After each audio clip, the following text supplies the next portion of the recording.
Bagude TV, lighting your soul. Obujulizi bukutuusibwako Midland Parents Academy Kawoto Kajansi ng'otunudde ku kisaawe kya Kitende CU Primary.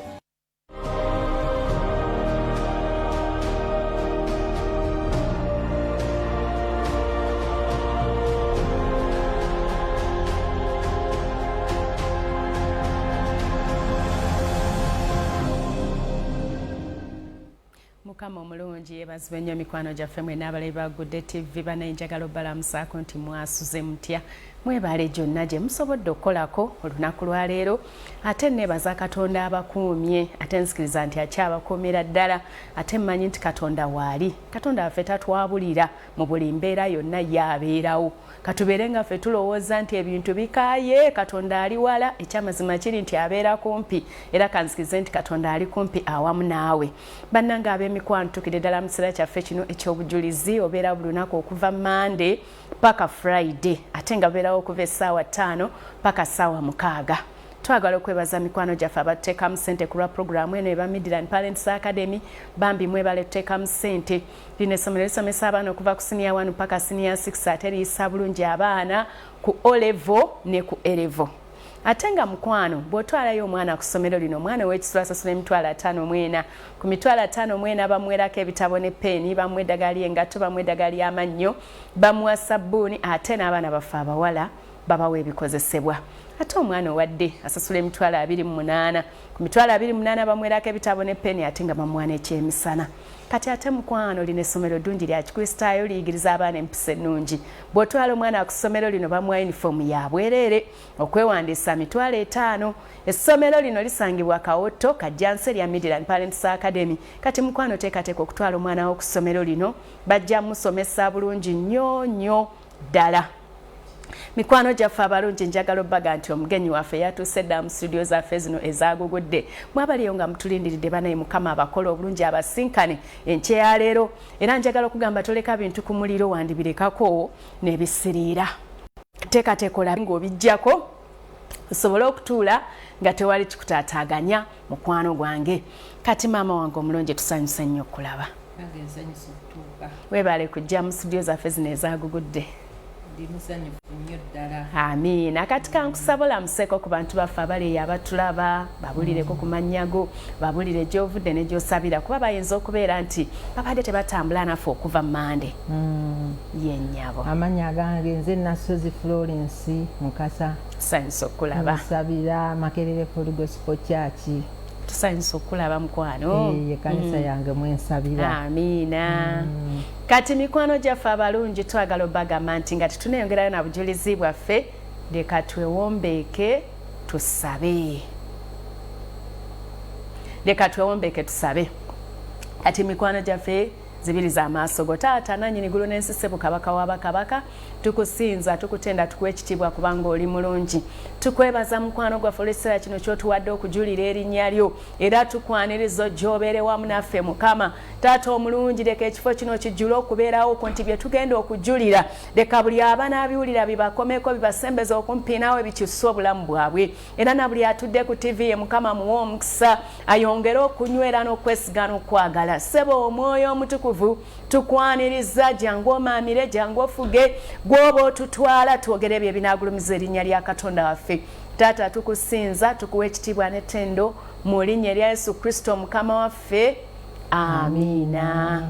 Kati maama twagala tutandikire we twakomye jjo naye ka nzireko emabega katono weewaawo kubanga waliwo ankubidde kasimu n'agamba nti tetwamanya muzannyo ki gwe mwazannya nga muli ennabugabo n'agamba nti ate tetwamanya na kitundu gwe kyewazannya naye kati twazannya omuzannyo gw'omusajja eyali asula mu mpuku ng'alina dayimoni kati gwe muzannyo gwe twazannya Yesu n'amuwonya akati omuzannyo ogwo omwami Sande Yusufu Mukasere yatutendeka bulungi nnyo bw'amala otutendeka waliwo omwami yalinga ava Kyaggwe mu Kyaggwe eyo n'omusumba Alex Mitala naye muntu w'Ekyaggwe era naye gye namusisinkana w'Ekyaggwe era naye yali musaale nnyo mu kampu yaffe Nabugabo akati omuzannyo ogwo ne tuguzannya omwami oyo ne bamutendeka okugamba ekigambo dayimoni oyo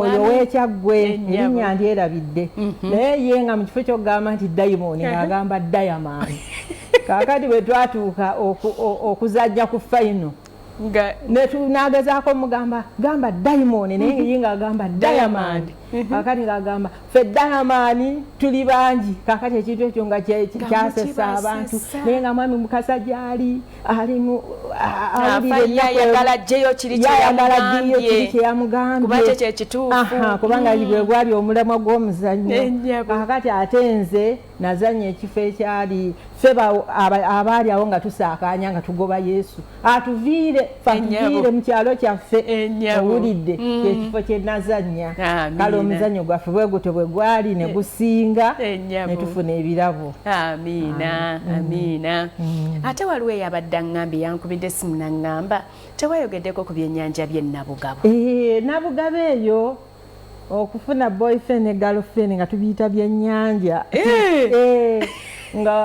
Kwegamba nga mumanyi okwevubira yeeyo nga twevubira nga tugenda ne twevubira naye ate nze ku olwo si mwami Sande Mukasa lwe yanvuba awo namumanya bumanya ngaakusanyusa naye si lwero lwe yanvuba owulire naye ng'abaaliyo bagendanga bavuba bannaabwe bwe batyo ne bavayo n'ebyennyanja byabwe kati ng'ojja ekyo ekyennyanja kyagundi nakivuba mu kampu e Nabugabo okuvuba ebyennyanja kwaliyo tweganga mirimu ne bino nti ekyo kyagundi tokikwatako toddamu n'okivuba ogwokubiri nga mwalina enjogera twalina enjogera ze nadde manyi ategeeza byennyanja bingi nti mwavangayo n'ebyennyanja yali girlfriend ne boyfriend bameka abafunirayo kati nga ffe waffe Debula yafunirayo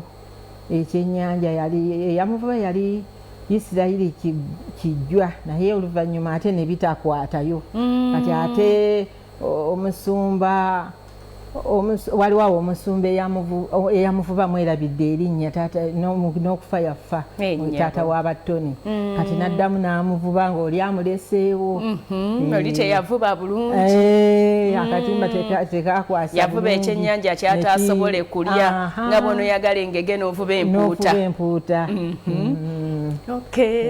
Kaakati katuddeyo ate we twakomye ejjo kaakati ne tubeerewa mu maka gajjajja Manjeeri Mukasa natuwaako luumu mumaze okufumbiriganwa muvudde mu hanemuunu ennyabo ne tubeera mu maka ago ne tubeerawo mpolampola kati nenfuna olubuto lw'omwana waffe yali kati ne lubanga olutaataagana okuvaamu ku myezi nga 6 awo ne bantwala e Namirembe eyo naye kyenneewuunya ku mwami Mukasa yandeeteranga emmere lanci mu budde e Namirembe ng'awaata emmere n'agifumba naye ng'agireeterako n'akawuuwo okamanya akawuuwo ng'akasala bulungi nnyo akawuuwo n'aleeta emmere ate ng'ekyayokya ate ku mmere eyo amazzi tegaalingayo e Namirembe n'ajja eno e Nabulagala n'asitula ekidomola ky'amazzi n'akireeta mu ddwaliro ekyokunaaba bannange yakola omulimu ogw'ettendo Mukama yamukozesa byonna ng'aleetera ddala bulungi naye nga ssaawa 6 kitundu nze nga mu woodi nze nsooka okulya emmere yakola omulimu gwa ttendo. Mr. Mukasa weebale nnyo kola omulimu ogwo. Yakola omulimu gw'okujjanjaba. Bannange yeebale weebale ssebo. Nayagala n'okwagala banyongereyo ennaku naye namalayo ennaku. Ng'okyanyumirwa. Nga nkyanyumirwa kundeetera akamere akafumbe. Nze nali simusuubira nti asobola okufumba emmere naye yagifumbanga n'agireeta ate mu budde. Amiina. Wali tomanyi nti amanye ebyokufumba. Nali simanyi kwolwo naye embeera eyo yakulaga nti abimanyi ennyabo. Netegeera nti ono ettooka alitegeera bulungi nnyo. Ennyabo. Olubuto ne lutereera. Nentereera nenvaayo. Oluvannyuma nenzirayo nenzaala omwana bulungi nnyo. Ennyabo. Ne tubeerawo kati tuba tuli myaka gy'ekinaana embeera mu Uganda neetabukatabuka. Neetabuka kakati awo walingawo panda gaali. Ennyabo. Bannange abakyala twasaba ng'omwami bw'afuluma mu nnyumba n'agenda bamupanze eggaali ng'osigala ku maviivi ayiza okudda nga mufu ne bakubikira nti yafudde oba bamutwalidde mu kiwendo kya pandagaati era mu biseera ebyo abaami nga tebakyasula mu nnyumba nga basula bweru nga bwe basangamu omwami batamutte oba kaakati lumu nali nzekka waka ne bajja abasirikale basanga ndi awo kaakati twalinanga omuze nga ebintu ebirungi twabijja mu nnyumba twabikwekakweka eyo mu nsukusuku bwe bityo kati bwe twagiranga ne tunyika engoye zaffe ennamu ze tutambuliramu nga tuzinyika kaakati omusajja lumu namboggolera oyo omusirikale nanga akalera boona omukazi tategeera alaba ebiziina byonna byeyanyise naye ng'ate engoye zaalinamu mwalimu amasuuka kati nga gwe muze Uganda gwe tulina olaba abasirikale engonyeka mangu mu babaafu baleme zitwala kubanga batwalanga engoye amasuwaani buli kintu kyonna kati omulembe ogwo ne guba nga gwali bwe gutyo twali mu kusaaba lumu kye sigenda kwerabira yagenda okubuulira enjiri n'agenda n'omusumba Peterson Sozi ne bagenda ku kizinga nga balina kuyita mu mazzi ne bagenda ne balinnya eryato ne babuulira enjiri yaabwe eyo gye baabuulira naye baba bakomawo eryato ne liruuzinga yingini kaakati ne babeera mu nnyanja nga eryato gye libazza gye badda naye nga bali mu ssaala naye olw'okuba nti twalinga waka tusaba ng'omwami wo buli lwasimbula olina okumusabira bannange eryato n'alabira ddala nti obulamu bwe buggwawo naye Katonda n'abayamba eryato ne ligoba ku lukalu n'akoma era yagenda okudda ng'engoye zonna mbisi Mukama Koolo n'amusesema n'akomawo nga mulamu netugulumiza erinnya lye amiina Mukama yateekawo obukuumi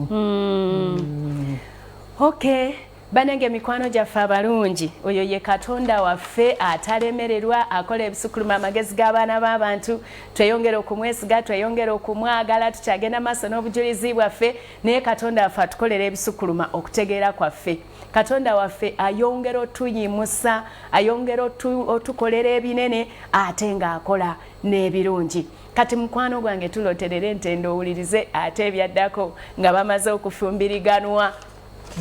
okufumbiriganwa maama kati mumaze okuzaala omwana asooka pandagali atuuse muli mu ssaala musaba musaba essaala egudde amakerenda naye awo twali tumaze omwana oyo yali wakubiri nga muzaddeyo owokubiri yali wakubiri gwenjogerako wasooka twali tumaze okumuzaala kati ng'olwo muli ku wookubiri ne tubeera ku wookubiri kati mwayita mutya mu kiseera kya pandagaali pandagaali twamuyitamu Katonda yatuyamba era bwe yafuluma nga yali akola Makerere Full Gospel Church mu evangelism team gye yakolerangamu nga mwakola nga Musumba Kamya be baali bakamaabe kaakati nga bw'aba tannadda naye ng'Omusumba Joshua Kamya yatukubirizanga nnyo okusabira abaami baffe nga babadde bakoze batya bagenze mu misoni okubuulira enjiri nga tukubiriza nnyo tubeerenga nga tubasabira kubanga omulembe ogwo gwali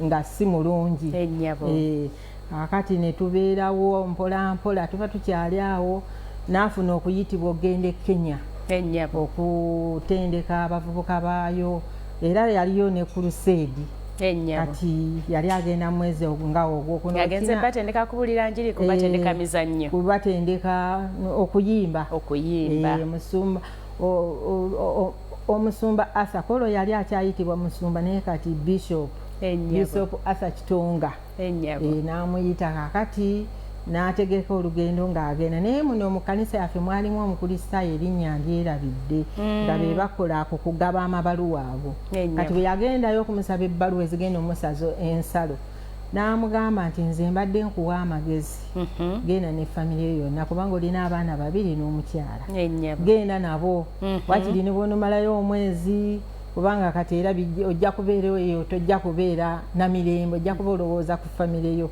omwami n'amukolera ebbaluwa n'ajja n'aŋŋamba kati tugenda ffenna Kenya. Akati nno okubuulira tugenda Kenya naye nga tewali yadde n'ekikumi ekiri awo ekitegeke nti transport wuuyo atutwala. Tuba tukyali awo twalina omwami mukwano gwaffe Edward Kalule ng'akola ku sseera eyo.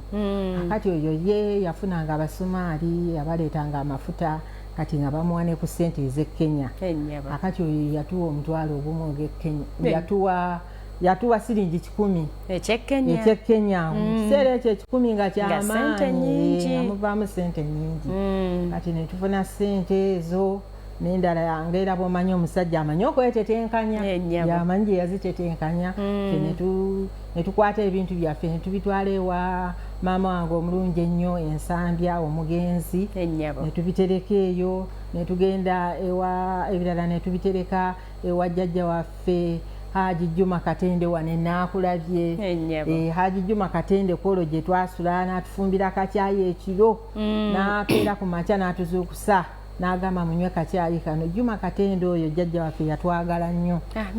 Akati ne tulinnya emmotoka nzijukira twagenda n'owooluganda bamuyita Muganga. Ne tulinnya zaalinga takisi zino zigundi zifofo. Ne tulinnya fofo. Ne tutuula n'abaana baffe ne tugenda. Nali sitambulangako ku lugendo luwanvu bwe mulendi gwange ogwasooka. Ne tutuuka ku nsalo. Ye yali abimanyi kubanga yalinga agendayo n'adda. Akati ne tulinnya bbaasi ne tugenda e Kenya. Ne twatuuka e Kenya twasangayo omukadde, waliwo omukadde yatukima ku ttamino za bbaasi n'atutwala ewa Bishop Arthur Kitonga ne mukyala we. Ne batulabirira okumala ennaku nga 5. Kati Bishop Kitonga n'agamba nti nina ennyumba gye nabafunidde naye eri ku kyaki. N'agamba nja kubatwala, yatutwalanga Lwakutaano. N'atutwala Olwokutaano n'atufunira ekisenge luumu yali emu, ne tubeeramu n'abaana baffe ne batuwa n'ekitanda ekikyali kimu. Ne tubeeramu bulungi naye nga era tuliwo lwakukkiriza. Ne tubeeraawo abamu nga batuyita balefeji. Kati mu kkanisa n'alangiriranga tulina booluganda Sande Yusufu Mukasa ne mukyala we n'abaana be beetaaga obuyambi. Bannange omusumba oyo yakola ebintu eby'ettendo n'akutukuŋŋaanyizanga ssente ne tufunanga ebyokulya. Twafuna ne bannayuganda baffe abaali batumanyi. Kati mu Kenya eyo twasangayo omwami n'omukyala David Kasozi. Ne batwaniriza ku Sande ne batutwala ewaabwe, baali basula Nairobi East. Ne tusanyuka nabo, ne batusanyukira ne batulaga omukwano gwennyini ogwa Namadda May Kasozi n'omukyala n'abaana baabwe. Nabo baali balinayo omwana waabwe omu omukulu yali Robert. Ne tubeera nabo nga buli lwa Sande gye tugenda gye tuli ekyemisana. Bane ne tubeera mu kayumba kaffe ako kaali ka mabaati naye Katonda yatuweeramu omukisa. Twalina Jofula oyo yali mukulu nga omwami n'amutwala mu kannasalo. Olwo omwami ne bamuwa omulimu awo ku kyaki n'atandika okuba ng'afunayo omusaala omutonotono ogutuyimirizaawo. Kaakati era nga bwe nakugamba nti bwe nali embikko nali namanyira okulongoosa ekkanisa okwera. Kati waalingawo omukyala bamuyitanga Maama Anyango. Kati namulabanga ng'alongoosa ekkanisa ng'ate nze sirina kyenkola. Kati nga muyambako ne tusiimuula ekkanisa ne tugirongoosa ne tusiimuula obutebe. Omulimu gwange ne nguddamu gwe nakolako edda gwannyanguira okuddamu okukola kuba nalinga sirina kyenkola. Ne nsangayo n'omukyala yali mulungi nnyo, yali munnakenya naye nga yafumbira omusajja weeno waffe mu Gisu. N'anjagala nnyo nnyo nnyo nnyo. Yali mulirwana waffe naye ng'asulaawo era naye yayawulamu mu masefuluya ge. N'ampaako amasefuluya n'ampaako amasuwaani kwegamba nabo ne batukola obulungi nga bw'omanyi bw'obeera ku ggwanga eteri wammwe tolina kyogenze nakyo. Tubeera ku ggwanga okwo Mukama n'atuweerayo omukisa ne tubeera nga era tetubulwa byakulya tufuna ne tulya n'abaana ne tubatwala amalwaliro baba balwadde nga bafuna obujjanjabi akati omwamaanyange oyo n'alaba nga njize okusiimuula ekkanisa n'okukola byonna bye yali ng'akola nga ffe tusala n'obugaati obusembeza abantu kati bwe yalaba nga mbiyize n'asaba ogenda okuwumulako ewaabwe kati omusumba n'amubuuza nti ekkanisa ogenda girekera ani okugirongoosa n'okukola naga ngenda girekera maama Mukasa yagenda okunyambako kananga omulimu ogwo nagukola bulungi nnyo nennongoosa n'ensiimuula ekkanisa yali nnene nnyo nga mpanvu naye oluusi engeri kati gye nali nga nsigadde nzekka oluusi nga ne mwami Mukasa avaayo najja nannongoosaako ne tukolera wamu akati oluvannyuma ne tukola kati ne wabaawo okutandika essomero ery'ebyalaani bwe batuwa okutandika essomero ery'ebyalaani kati omusumba Bishop Arthur Kitonga n'abuuza omwami wange n'amugamba mukyalawo amanyi ebyokusomesa ekyalaani banne bw'oyogera amazima gakufuula ow'eddembe omwami wange yali wa mazima n'agamba nti mukyala wange yeesomesa yekka ekyalaani era idea agimanyi naye tasobola ki kusomesa akati Bishop Arthur Kitonga n'agamba kirungi akati oyo ye first student mu ssomero lyaffe kati nange ne bampa omukisa ogw'okusoma ekyalaani n'ensoma n'enjigira ddala Katonda yali ampadde ne mba mugezi kubanga abasinga baalinga ba P2 P3 P4 abajjanga okusoma naye kati standard yange eyo yali yawaggulu okuba nze nali wa senior 4 kati nze ng'ebintu mbikwata mangu naye teebereza nze nayingiranga mu kibiina essaawa 5 manyanga nina omulimu gwange gwe nina okusooka olongoosa n'okufumbira aba woofiisi yonna kyayi n'okulongoosa woofiisi zonna akati nga mu kibiina nyingiramu essaawa 5 kati nenkopa notisi ezabaddewo emisana naye ng'ate munnanga abakyala omusomesa omubaali bamuyita Angelina yanjagala nnyo ye nga bw'amala okuwa bali notisi nga nze ampa ekitabo n'enkoppa n'andagirira n'enkwata n'agenda n'agamba omusumba nti omukyala ono mugezi akola bulungi nnyo twagala agenda akola ebibuuzo bannange ne bankolera ne bakola application n'ŋŋenda okukola ebibuuzo ebya grade 3 mu kutunga nandagirira engeri gye tukola biki byonna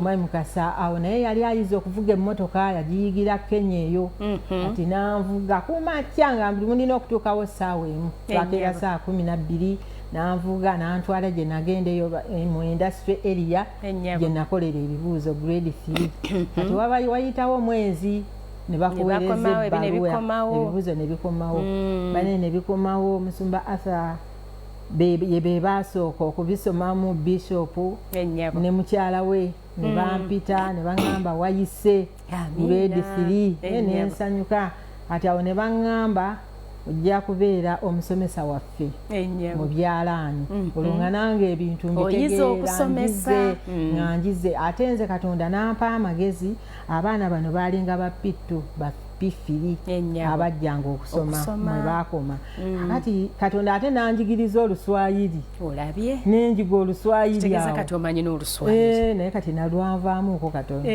akati nenjiga Oluswayiri ati bwe nayiga Oluswayiri abaana abo ate nze ne banjagala nnyo kubanga nze nabagambanga nti bw'oba otegeera Oluswayiri enotisi zino ziwandiike mu lulimi lwo Oluswayiri nga bw'okitegedde kati ne banjagala nnyo olwekyo nga mbavuunulira notisi okuzijja mu Luzungu n'obazza mu Luswayiri baziwandiika mu Luswayiri kugira ne basobola okutegeera amangu kati awo era mukyala wa Bishop Arthur Kitonga ennyabo era naye n'andaba nga ni mukyala wa magezi n'agamba nti mukyala ono katumwongereyo ku grade 2 n'antwala n'asabira essomi essomero ne ntandika okusoma grade 2 mu kutunga era nayo nekola bulungi nnyo nensoma era nevaayo nga mpise nembeerera ddala omusomesa waabwe omujjuvu mu ssomero lyabwe era nenkola bulungi nnyo kale ebyo byonna bye byamagero Katonda byakola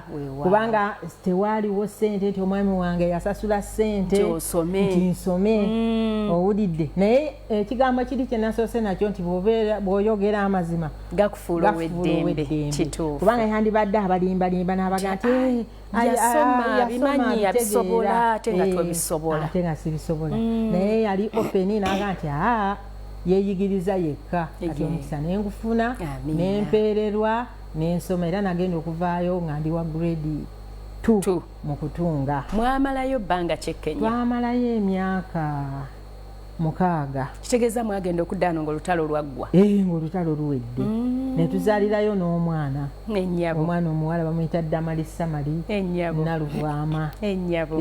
Twamuzaalira Kenya. Ekitegeeza munna Kenya. Era ba certificate ye Kenya. Ennyabo. Akati obujulizi obulala twali tuli awo nga tetulina ssente naye nga nze mu nsawo yange ninamu siringi 2 mukomyewo olwo oba mukyali ye Kenya. Ennyabo. Akati eŋŋombo ye Kenya omugenyi bwajja mwe bakyalidde mwe mumuwa transport amuzaayo yenkola yaabwe kati kolunze nalinamu siringi 2 nsawo omwami nga talina ati Saala Kasasa najja n'atukyalira netusanyuka netubeera naye netusanyuka netufunawo era bye twamuwa ebyokulya kati bwe yatuuka okugenda nga siringi 2 ago nakaterese tugenda okulya ekyeggulo ngenda okugulamu eminwe gy'amatooke ngulemu awo oba n'ennyaanya tusiikesiike tulye akati naŋŋamba Florence olina nemuga nina siringi 2 naŋŋamba zimpe akati nenzikwata nenzimuwa naziwa Saala ati nze nensoka nemulugunya mu mutima gwange ati ate kati tulina zokka kati aziwaddeyo aye tulina nakyaggulo n'abaana tebagenda kulya nenemulugunya nzeka mu mutima naye nenkireka nenkita nemuwa ssente netuwerekera omugenyi n'agenda. Ennyabo. Kati bw'aba agenze tuba tukomyawo amaze ogenda tumulinyisizza ng'aliwo abamu ku baana b'ensomesa. Ennyabo. Ng'aleese amayuuni, aleese amatooke, aleeteddemu n'ennyaanya. Olaba olwo olunaku lwe najjawo essenta esiringi 2 ago. Munne Mukama n'aleeta ekyokulya waka ne tulya ne tunywa ne tubeera nga tuli bulungi. Owulidde kati omwami wange ne bamwongerako omulimu gw'okutwala buli lwakuna nga kwaya eyimba ekola practice. Ennyabo. Naye nga waliwo ng'alina kibaasi kye yavuganga.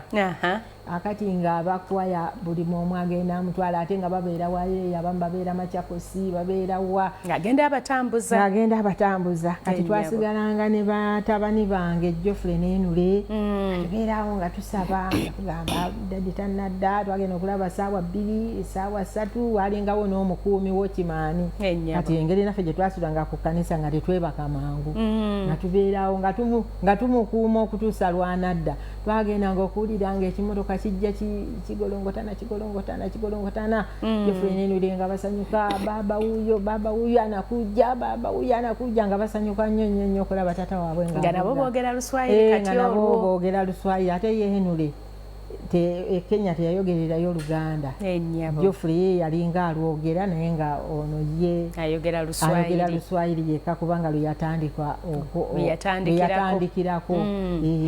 Kati omwana waffe Geoffrey naye n'asomerayo P1 ne P2 yajja eno ng'agenda mu P3 ndowooza naye ng'asomera bwereere amasomero geri aga primary ga bwereere oba nakaakati simanyi naye mu mulembe gwaffe gaali ga bwereere. Owulidde kale Katonda n'atuwa obukuumi mu Kenya eyo yatukuuma ate yatugabirira mu ngeri ey'enjawulo. Tuba tukyali awo tuli mu kayumba kafe, akayumba kafe ako kakyaza abagenyi. ng'abagenyi bajja bava mu Uganda naye munaye nga twenyigirira ne tusula mu kayumba kaffaako omugenzi kyambadde ne mukyala we bajja ne batukyalira ne tubeera nabo bulungi nnyo ne tusanyuka mu kayumba kaffe omwo omugenyi omulala era oyo naye mugenzi naye mukyala we oba akyaliyo simanyi kati ne tufuna omugenyi omulala yali omugenyi omusumba Kirinda ennyabo naye najja n'abakyalira kati babanga ndoza bazze nabo okukyala Kenya nga bajja ne batukyalira ne batulaba naye Kirinda yatwagala nnyo n'atulaba n'alaba ne famire omwami wange gye yavaamu ng'alaba n'akulaba byonna yige naye ng'alaba akayumba kasulamu n'agamba bannange ati Kirinda oyo n'atukwatako Mwami Mukasa n'amwongerako omulimu omulala ogw'okujja mu Uganda olwo no tugenda tugaziwa Katonda atugaziya n'amwongerako omulimu omulala ogw'okutambula okujjanga eno e Kampala owulidde naye ng'erajjira mu bugubi salawo ng'olina ogisaba era embeera yali tennatereera bulungi kale katusooke tusimbewo katono akati awo mikwano gyaffe abaagalwa obujulizi bwaffe bukyagenda mu maaso naye katusooke tuwumulemu katono nnyo tukomawo.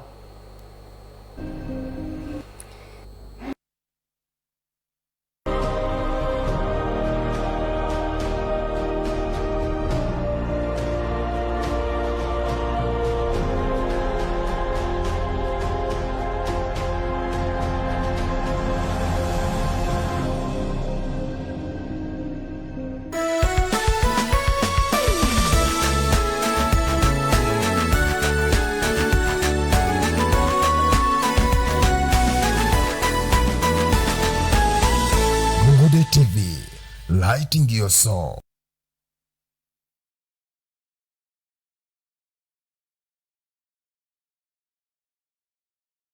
Gugudde TV erungamizibwa ekitongole kya Uganda Communications Commission. Don't miss on Gugudde TV. Mu Uganda ekulaakulana manya buli kyolaba n'osiima mu nsi y'abakozi kyasookera mu kirooto.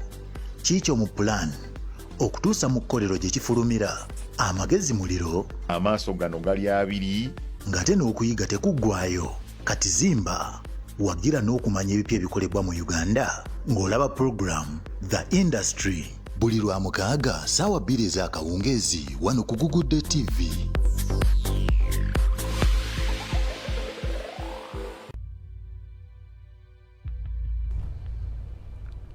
Bw'oba olina akalagala kano akatta obuwuka ke bata sanitizer kakozese. Bw'oba tokalina kozesa sabbuuni ate naabe ddala mu kibatu onaabe mu mpataanya z'engalo ne mu njala n'aba mu kiseke tuuke ddala mu lukokola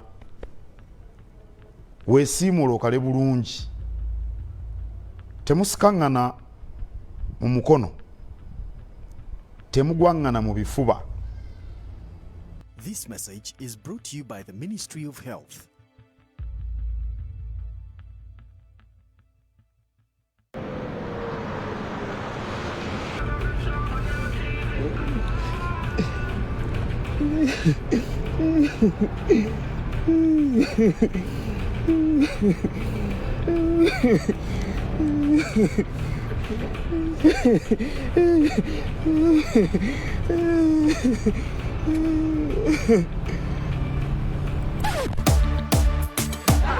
Feel all your emotions everywhere you go. Play, pause, rewind, or record your favorite programs on Uganda TV and radio channels with one app. Download the Yo TV channels app and enjoy your 30 days free trial with MTN. Yo TV, the power is in your hands. Midland Parents Academy Kawoto Kajansi ng'otunudde ku kisaawe kya Kitende CU Primary lisomesa abayizi okuva ku siniya esooka n'ey'omukaaga amasomo ga arts ne sciences. Abayizi mutegeezebwa nti ebitabo, bayiro, uniform ssaako n'ebikozesebwa bya bwereere ab'ekisulo n'abava ebweru. Abandyagadde okutwegattako foomu muzijje ku ssomero oba ku rediyo kuteesa abayita ababiri oba kuba ku Simeno Wammanga 0783865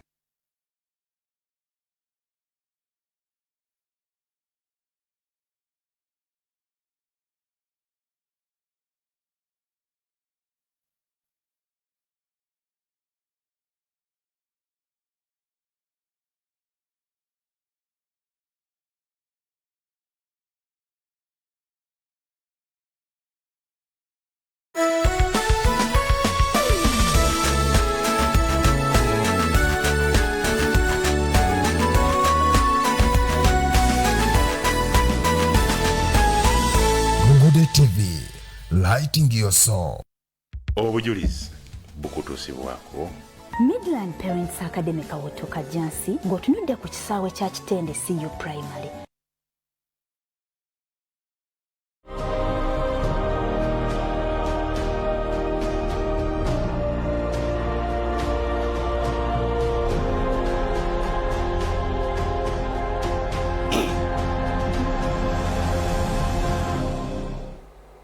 Mikwano gyaffe abalungi mukulikeeyo nnyo mukuwummulamu tukyeyongerayo mu maaso n'obujulizi bwaffe. Maama tukomye ng'ogamba nti nga bamwongeddeko omulimu omulala mweyongera okugaziwa. Omugenzi Kirindo oyo ennyabo yajja mu kayumba kafoomu abasinga neera bagenzi waliwo n'omugenzi Kyamuzungu naye yatwagala nnyo yajjako era n'asula mu kayumba kafoomu kati omugenzi Kirinda n'alyoka ye ng'abalaata nnyo ennyumba ya Mr. Mukasa is fin one bedroom chicken room sitting room byonna biri awo okagamba nga musaazi akati munnange tuba tuli awo n'adda omulundi omulala n'agamba Mr. Mukasa mbadde njagala munoonye ennyumba ennyabo akati munnange Mr. Mukasa n'agenda amayumba ge bbulubulu n'atandika okunoonya ennyumba naye aba ali atambula ng'aliwo ennyumba gye bamulazaawo enjereere n'asanga akatulaka nga kagamba God is able ennyabo ati omutima gwe n'agamba katulaka kano kati agenda okulaba nga enju njereere temukano n'aga nti ndabika kyekino Katonda atuleese wano ati munnange nga Musumba Kirindo ogenda okudda ng'amazogifuna enju tumaze ogifuna omusumba Kirindo atusasulira emyezi egyo esatu banange nga tusenguka nga tuva mu kayumba kali ak'amabaati ak'okukyaki nga tudda mu nnyumba ennene naye ennyumba ennene eyo nga mulimu ekisenge ky'abaana ekisenge ekyaffe sitting room n'ekyabagenyi wansi naye sitting room ne dining nga bikwataganye biri wamu babigatta naye kati nga Geoffrey n'Enuli bo bazanyiramu basambiramu mupiira nti nga temuli ntebe n'emu kati ng'eddiiro ne dining we basambira akapiira nga bazanya mizannyo gyabwe nga bwe baagala tata waabwe yabaagalanga nnyo nga bagulira obumotoka nga bavugira omwo nga beetooloola kati omusumba omugenzi Kyamuzungu n'ajja okutulaba nga tufunye ennyumba ennene ne tumwalira mu bedroom ey'abagenyi wansi mwamwalirawo kimukeeka munnange twagulaagulawe twali Katonda yatugaziya ne tufunayo ne ku mifaliso ne tumwalira ne yeebaka bulungi okumwalira okwebaka ennyabo kaakati yakeeranga ssaawa 12 ffe tukyalinga tukyebase omusajja wa Katonda oyo n'atandika okusaba n'asaba naye nga mu bigambo byasaba Mukama ngenda okudda ng'ennyumba enejjudde entebe ngenda okudda nga mu kisenge muno mulimu ekitanda ngenda okudda nga TV weeri ngenda okudda Mukama nga kuuka mweri ngenda okudda musajja wa Katonda n'alangirira kaakati bw'amala okulangirira ne tugolokoka ne tumufumbira caayi ate era nga twetuulira wansi etunywera caayi waffe temuli ntebe kaakati omusumba Kyamuzungu anti era nga bwe naggambye omugenyi bwakukyali olina omuwa transport yamuzaayo omwami n'anoonya transport n'atwala omusumba Kyamuzungu ku tamino ya bbaasi n'amulinnyisa Kyamuzungu n'akoma mu Uganda kati ne wayitawo ndowooza oba mwaka sijjukira bulungi n'akomawo yagenda okudda ng'ennyumba ejjudde entebe ng'olwo muzijjeewa munnange Katonda yatugabirira ne tufuna ssente omwami n'agula n'omusumba Bishop Arthur Kitonga n'atuwaayooko entebe kugambye ebintu ne bijjula masitoovu ne gajjula mu ffumbiro ebifumbibwako eby'ekizungu byonna ne bijjula bannange obulamu ne bubeera nga bukyuse ewulidde kale bannange nga kisingako n'okuba nga muli eno e Uganda era bannange abatulaba n'abatuwuliriza. Katonda akola, amiina, ate Katonda agabirira, ate n'okwaniriza abagenyi kikulu.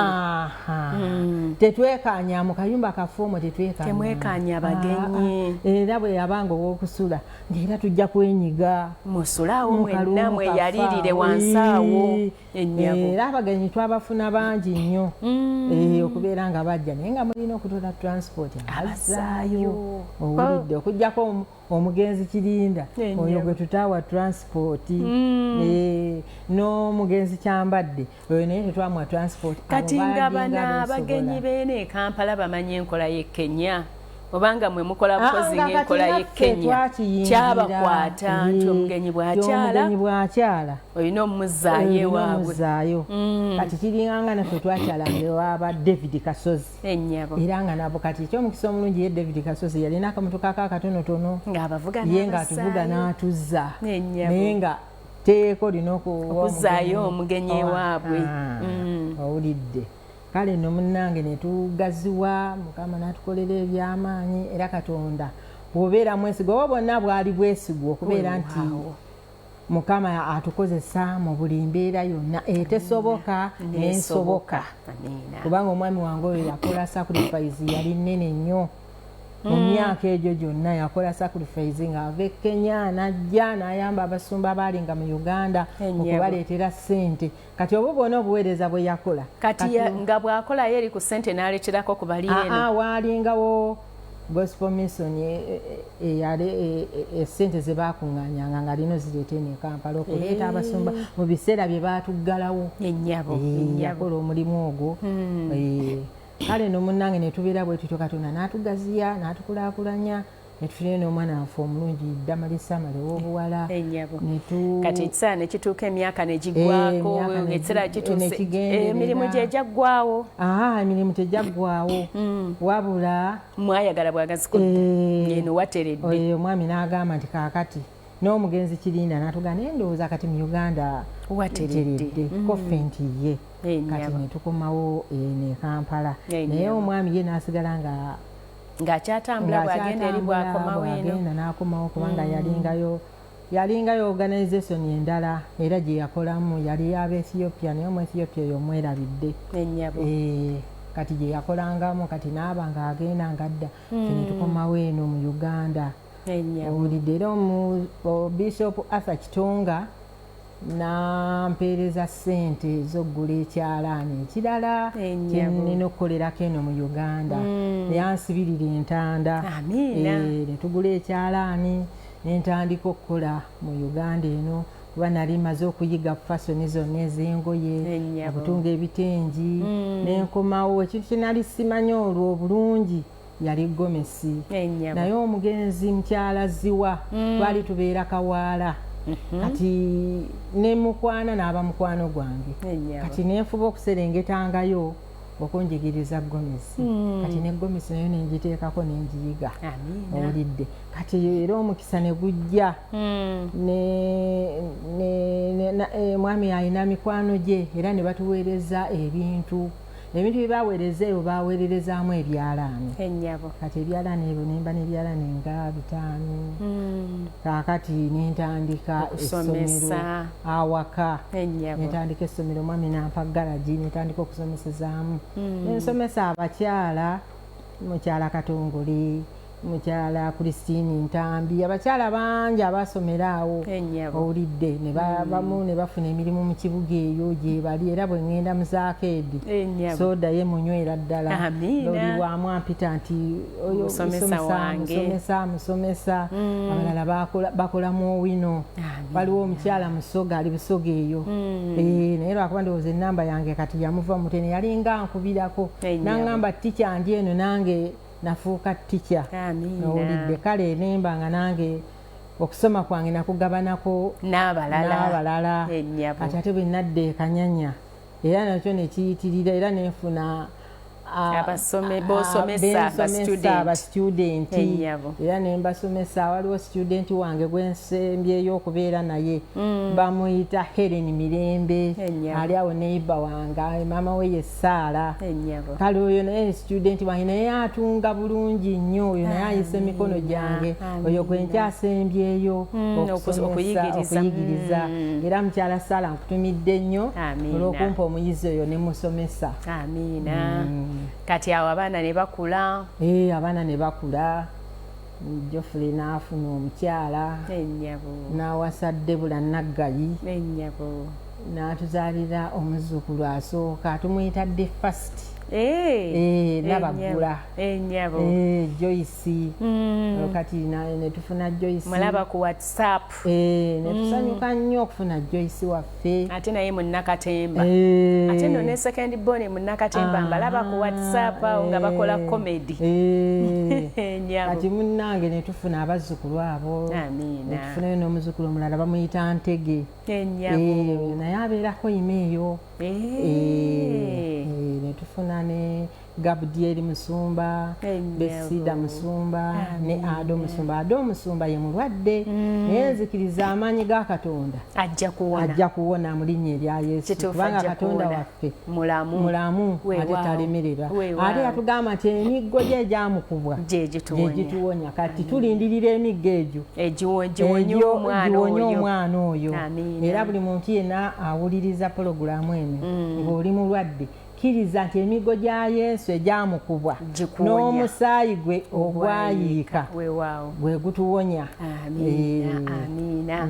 Mikwano gyaffe abalungi twagala obbaga nti obudde bwo butudduka kati naffe tulina ogenda nabo tetulina buleka tuddukako twagala okugamba nti mukwano oyinza okuba nga oli eyo nga weetaaga okukkiriza Kristo okubeera omulokozi wo leka kino kibeere ekiseera kyo nga tumunyumyako ebirungi gwe teweegomba ku birungi bya Yesu bannange omusajja tumunyumyako ebirungi bameka bolabyeko nga balina omuntu gwe bajulira nga ffe bwe tujulira Yesu tetumujulira nga katemba naye tumujulira nga omusajja atukoledde eby'amaanyi atukoledde ebikulu oyo omusajja asobola nnyo bannanga akyusa embeera ezitakyusika awonya endwadde ezitawonyezeka asumulula obulamu obwasibwa ajja omuntu mu kugaanibwa n'amuteekako okuganja ye Katonda asobola kati gwali eyo mukwano nga tonnakkiriza Kristo olwaleero kaluba olunaku lw'omwetwalira okubeera omulokozi wo abeere mukama w'obulamu bwo gwe mu bulamu bwe ani afuga abantu abamu beesiga bintu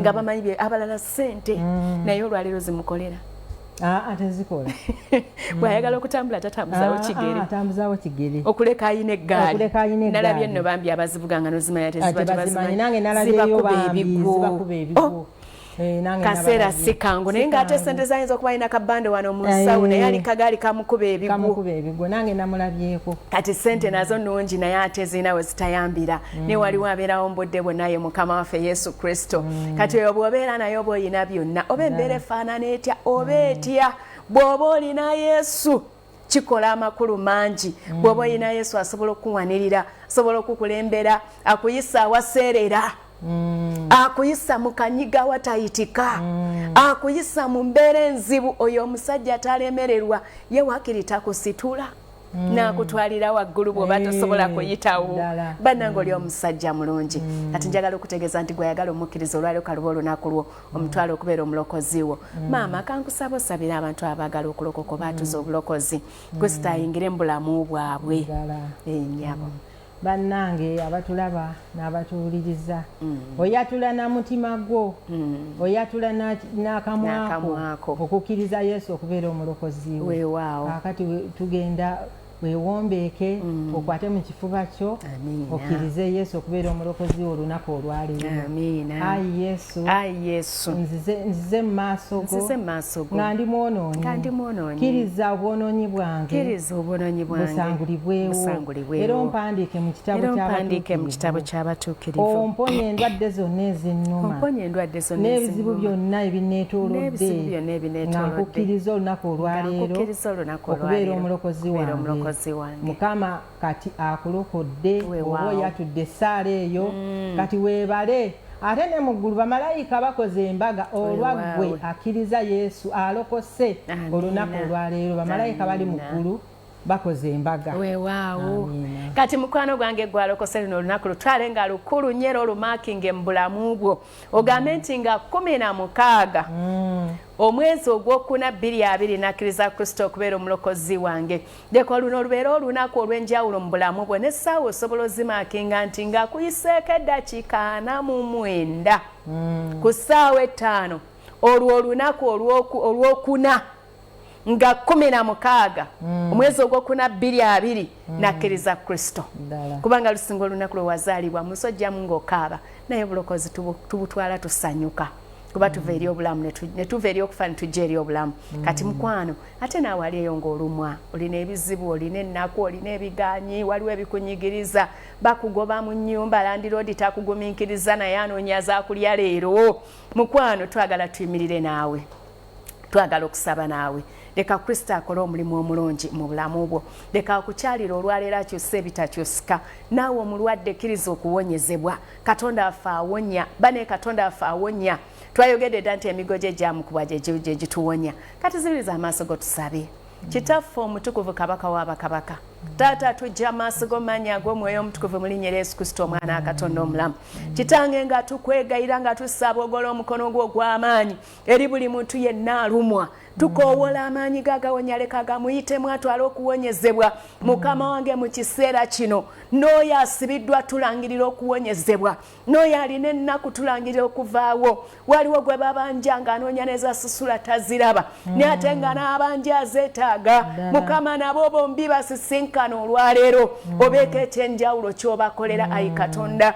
Waliwo abasobeddwa nga bagamba omuntu bw'ataakola analyawa. Abo nabo Mukama basisinkana olunaku lwaleero. Abamu batabuddwa bawulira ng'ennaku ebali bubi. Mukama twala ennaku obawe essuubi. Leeta essuubi eri abatalina ssuubi. Leka abeerewo abakomezebwawo emitima gyabwe leero. Leka abeerewo Mukama abasumululwa nangirira okusumulwa eri buli asibiddwa. Mukama sinkana abantu bolwaleero buli atudde ku TV ye. Leka akulabe ng'omuviirayo. Leka akulabe ng'omukomako. Leka akulabe ng'omusisinkana. Taata omulungi weebale kubanga bwe tusaba owulira. Manyi waliwo bw'okomyeko waliwo sinkanye n'abalokosa olwaleero Mukama tusaba obawe essanyu ly'obulokozi. Tusaba obawulize emirembe egyo gy'ogaba gyoga nti emirembe gyange mbawasinga ensi gyewa naye nze gyempa. Leka giyingire emitima gyabwe bawulire okuteebwa bawulire okusumululwa bawulire nga bawewuse ng'emigugu gye babadde beetisse gibatikkuddwa. Mukama taata era beyongera okunywera bawo omutima ogukuyaayaanira bawo omutima ogukwagala. Mukama obulamu bwabwe bunywezebwe mu ggwe. Taata tukusinza nga tumanyi nti oli mulungi tukuwa ekitiibwa mu maanyi ag'omwoyo omutukuvu mu linnya erya Yesu Kristo Mukama waffe amiina. Kati gwakkiriza Kristo mukwano gwange naawe olwaleero leka lubeere lwa ssanyu eri obulamu bwo. Ate naawe gwe tusabidde kkiriza ti Katonda akoledde byonna by'obadde omulindiriridde oba by'omukkiririza kubanga Bayibuli nti okkiriza kuleeta ebitalabika mu buliwo. Ate Bayibuli manega nti byonna biyinzika eri akkiriza. Kati gwe bw'oba okkiriza biyinzise byonna gy'oli. Twagala okwebaza mikwano gyaffe abatuteekamu ssente ku lwa puroguramu eno eba Midland Parents Academy bambi mwebale tuteekamu ssente. Lino essomero lisomesa abaana okuva ku siniya 1 paka siniya 6 ate liyisa bulungi abaana ku O-level ne ku A-level. Kati bw'otwala omwana wo ku ssomero lino omwana owadde asasula emitwalo 28.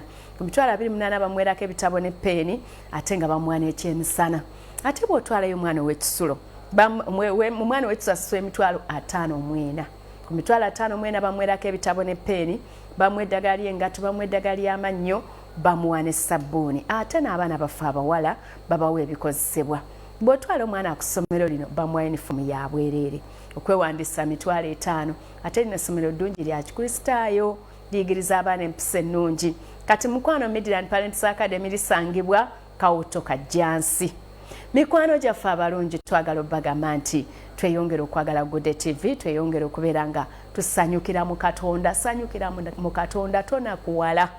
Bino byebiseera olusa abantu abamu bagabwe boyita mu mbeera enzibu oyinza otya okwebaza Mukama. Mukwano sigala nga weebaza Katonda kubanga asigala yeye. Mwene embeera yegwanira ennyo okumusinza n'okumutendereza. Jaguliza Mukama. Daudi yagamba nti weebazenga Mukama ebiro byonna.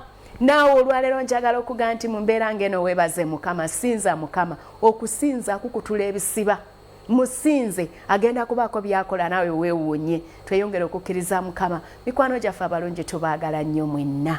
Bannange abantu b'e Makindye zooni njagala obagamba mbaagala nnyo. Abantu b'e Kabalagala tweyongere okwagala Mukama. Bane mbaagala nnyo mikwano. Tweyongere okwagala Katonda, tweyongere okuweereza Katonda, ate tweyongere okunywerera Katonda. Abantu b'e Kamwokya namwe tubaagala nnyo mikwano gyange. Tweyongere okwagala Katonda ate n'okutunuulira Katonda. Ab'Ekyebando mikwano mwebale kulaba Good TV. Mukama akibabalire abawe nnyo omukisa. Abantu b'Ekiteegomba bane mbaagala nnyo mikwano. Mbaagala nnyo abantu b'Ekiteegomba. Tweyongere okwekwata Mukama, tweyongere okukkiriza Mukama, tweyongere okwagala Mukama. Mama Mukasa webale kulaba Good TV. Mukama akole bulungi. Mwami Breakmouth bambi nawe webale kulaba Good TV. Mukama akuwa omukisa ndabira n'abawaka bonna. Mr. Katongole webale kulaba Good TV. Mukama akwe nnyo omukisa. Mwenna abali ku Good TV bannange. Saba Mukama abakole bulungi, abasanyuse, abawe emirembe, abagabirire. Gwe tobuuza Katonda nti binaavaawa. Katonda y'amanyi. Gwe mulindirire ng'omusinza ng'omwebaza. Ajja kuleeta obugabirizi mu nnyumba yo bw'otojja kumanya gye buvudde. Katonda afe akola ebyamagero. Kkiriza ebyamagero mu mbeera ng'eno ti Mukama agenda kukugabirira. Era omwesige omutunuulire. Mwenna tubaagala abaana bange mbatumidde nnyo. Yongera okutya Katonda, okwagala Mukama, okumwesiga. Tunuulira Katonda ensibuko ya buli kintu kye twetaaga. Ky'ekyokuddamu eri obulamu bwaffe. Kati mukwano maama. Sabwe beeko b'otumira nga titunasibula abantu baffe. Bannange ntumira omwami n'omukyala Mayanja. Nentumira Inginiya Musisi mu Life Church. Nentumira mwami Muhabwa ebweru ali mu Amerika. Nentumira Joseph Kamugisa naye ali bweru. Nentumira Aline Nakabiri naye ali bweru. Rebeka Damulira Kintu mwenna mbatumidde bannange. Mwami Kasozi David nawe nkutumiddemu ak'ensusso, mwebale kutuyamba na kutulabirira. Ntumidde buli muntu yenna alaba pologulaamu eno, abaana bange mwenna mbatumidde, abazzukulu mwenna mbatumidde. Mukama abampeera omukisa. Amiina. Mikwano gyaffe abaagalwa tubaagala nnyo era twagala obaga nti tweyongera okwagala Mukama, tweyongera okunywerera ku Katonda. Tova Katonda, yongera kumwesiga namunywererako. Mwekwate kuba bw'oteekwate Mukama oneekwata kuki? Yeye kagwa olina okwekwata. Bannange tubaagala nnyo. Nze mwenna mbaagala nnyo era mbatumidde nnyo. Mukama abakola obulungi. Sobola batula mwenna ne mbamalayo. Naye Mukama ayongere obakola obulungi. Kati abaddeyo banjulira programu eno mbadde Harriet Nsereko okuva ano Good TV n'omugenyi wange Nasozi Florence Mukasa. Twagala okubasibula nga tugamba nti mweraba. Obujulizi bukutuusibwako Midland Parents Academy Kawotoka Jansi ng'otunudde ku kisaawe kya Kitende CU Primary.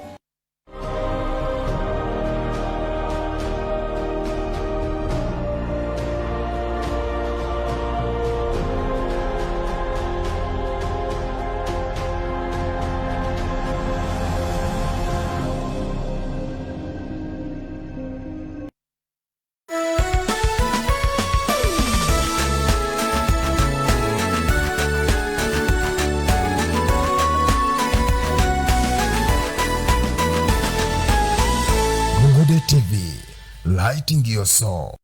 Good TV erungamizibwa ekitongole kya Uganda Communications Commission. Don't miss on Good TV. Mu Uganda ekulaakulana, manya buli kyolaba n'osiima mu nsi y'abakozi kyasookera mu kirooto. Kiikyo mu plan okutuusa mu kkolero gye kifulumira. Amagezi muliro, amaaso gano gali abiri, ngate n'okuyiga tekuggwaayo. Kati zimba wagira n'okumanya ebipya ebikolebwa mu Uganda ng'olaba program The Industry buli lwa mukaaga ssaawa 2 ez'akawungeezi wano ku Good TV.